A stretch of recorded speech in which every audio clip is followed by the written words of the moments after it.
WNBA Finals opener is the most watched since league's inaugural year, I believe, in 1997. That means it took nearly 27 years to get to this point. 27 years to get to this point. So they started out on a high, and it's just been... Numbers never lie. They frame. When ESPN and the trades announced that 1.9 million people watched Game 1 of the WNBA Finals, the most watched opener since 1997, it landed like a long overdue breakthrough. A neat 2.5 million peak to headline the moment. It reads like liftoff after years of grinding, the kind of stat you can clip, post, and point to as proof that the tide finally turned. But almost instantly the room felt split. If the audience was that big, why did it feel so quiet? Where were the timelines drowning in highlights? Where were the argument threads, the "did you see that?" debates, the next morning segments that normally follow a record? The box score said historic. The culture sounded like a whisper.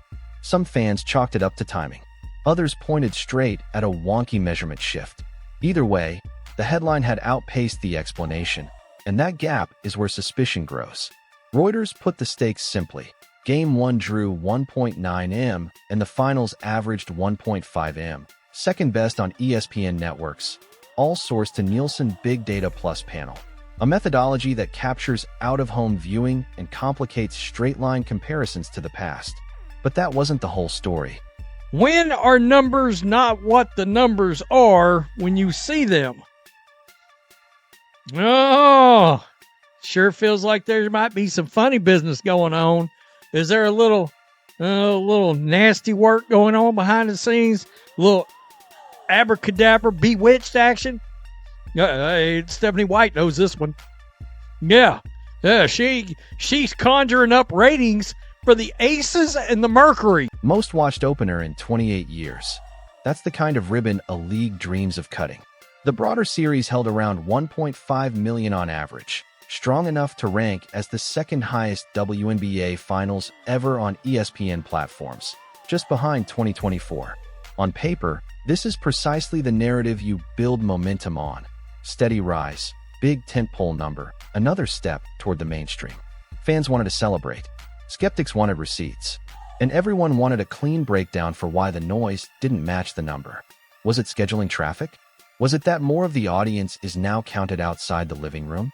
Or was it just a case where a lot of people watched without lighting up the discourse? The data line, as Reuters summarized, is not in dispute. 1.9 M for Game 1. Finals average 1.5 M, both credited to Nielsen's Big Data Panel currency after its 2025 rollout. What is in dispute is the reading of that line. Records still count when the yardstick changes, but they need context. Without it, a historic headline can feel strangely hollow. Loud on the page, quiet in the room. But then came a detail that changed how the entire graph should be read.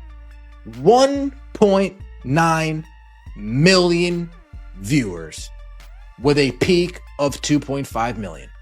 ESPN scores most watched Game 1 of the WNBA Finals in 28 years, behind only 1997's single-game championship format. In September 2025, Nielsen moved to Big Data Panel as currency.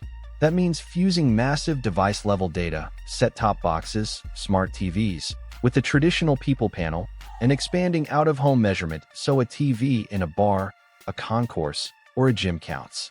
It's not a WNBA carve-out. It's the new market standard. Trade outlets say it's producing noticeable, not gigantic lifts across sports. So up X% versus last year isn't meaningless. It's just context-dependent now. The audience might be broader, more passive, and spread across places where the social echo doesn't automatically explode. And that's where perception and measurement start pulling in different directions. I saw these ratings and went, my first literal response, oh, that's bullshit. My first response. Literally the first thing out of my mouth was, well, that's bull. A lot of people swore they barely saw the finals on their feeds. Fewer viral moments. Fewer debate show monologues. Less "did you see that?" traffic. Does that kill the 1.9M? No. Social buzz and TV currency aren't the same metric. A packed sports bar can stack dozens of counted viewers and produce almost no social trace. A crowded airport can register as audience while the only conversation is someone glancing up between gate changes. The silent spike is tailor-made for skepticism and tailor-made for the OH era. That tension doesn't prove fraud, it proves a communication gap. So who's actually driving interest when the graph does jump? That answer has a name. Nielsen methodology change. A key factor in 2025 is a change in Nielsen's methodology to include big data plus panel, which incorporates out-of-home viewing, a change that generally results in higher reported viewership for all sports broadcasts compared to previous years. Critics argue that some reported year-over-year growth may be partially attributable to this methodological change, which is not always clearly noted in press releases, of course, not noted in this year's press release. In 2024, before the 2025 currency change, Caitlin Clark's games delivered cable-era highs. 2.7M for Fever Sky in May 2025, regular season, and multiple 2.0M plus events on ESPN platforms. Even her 2024 debut cracked 2.1M. Those numbers rose without the 2025 methodology in place. Translation: star power can spike an audience the old-fashioned way, by making people stop what they're doing and watch. If 2025 Finals Game 1 sits at 1.9M, while earlier Clark windows cleared 2.1, 2.7M, that doesn't cheapen the finals. It calibrates expectations. The job isn't to prove the league is one person. It's to convert moments into habit.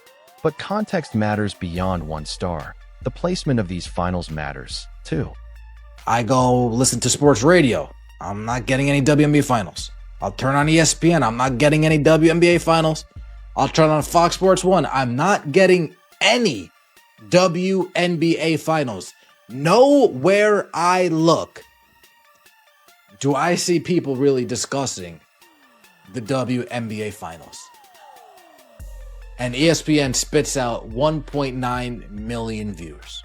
Are these silent viewers? They very well may be. By the end of the run, the 2025 finals averaged roughly 1.5M. That slots them as the second most watched ESPN-era finals, with Game 1 crowned most watched opener since 1997. The point isn't to argue the numbers down, it's to read them properly. Some of this is real momentum. Some of it is new accounting that finally sees people watching outside the living room.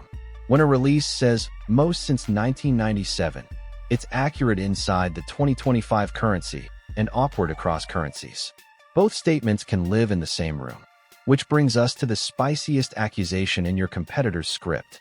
How does it happen when literally nobody is talking about the actual finals? The phrase ghost viewers is catchy. It's also wrong. Out of home isn't made up. It's the product of broader sensors and accredited methodology. Could OH overrepresent passive attention? Sure. That's a debate about quality of viewing, not the existence of viewers. If a sports bar has 30 people facing the game, Nielsen's currency is built to count them. That's not witchcraft. That's fixing a blind spot that undervalued sports for years. Trade estimates peg big data lifts in the single digits for notable telecasts. Useful tailwind, not a steroid cycle. If the league, or networks, want less suspicion, the answer is simple. Publish breakouts, in-home versus OH, when bragging about since 19XX superlatives. Context cools conspiracy. Still, there's a fair way to stress test the celebration. I'm waiting for the official Nielsen ratings. ESPN likes to do some funny math. You can't find those numbers anywhere else. Every AI lists ESPN as the source, not Nielsen. Last time I checked, ESPN isn't in the ratings business. They're reporting their own ratings. Why did it take so long to put this out? I'm suspicious. Amazing for a game that couldn't even sell out. First truth. The WNBA really did grow again in 2025. ESPN is touting record regular season and postseason averages across its networks. Reuters tallied 1.2M across the postseason slate and 1.9M for Game 1. Those are not mirages. Second truth. When your yardstick changes, your history needs footnotes. most since 1997, is powerful copy. It's also a cross-currency comparison that begs for an asterisk the size of midcourt. That doesn't mean fake. It means explain it. You don't need a scandal to keep the story interesting. You need stakes. If 2026 keeps the same measurement and holds the 2025 plateau, ideally rising without relying on a single star's calendar, the asterisk narrative loses oxygen. If it slips, the skeptics will say the quiet part out loud. Last year's high was mostly OH air and one-player weather. Either way, the path forward is the same. Transparency in releases, slotting that avoids getting buried by monster football windows, and storytelling that travels beyond a single market. Buzz is earned, habit is built. Numbers are the scoreboard. Trust is the sport. The 1.9M is real by 2025's rules. The unease is real, too. The fastest way to kill the drama is to publish the split. In-home versus out-of-home. Then let the next season decide the rest. If the audience shows up again, same rules, bigger stakes, you won't need a press release to prove it. The timeline will do that for you.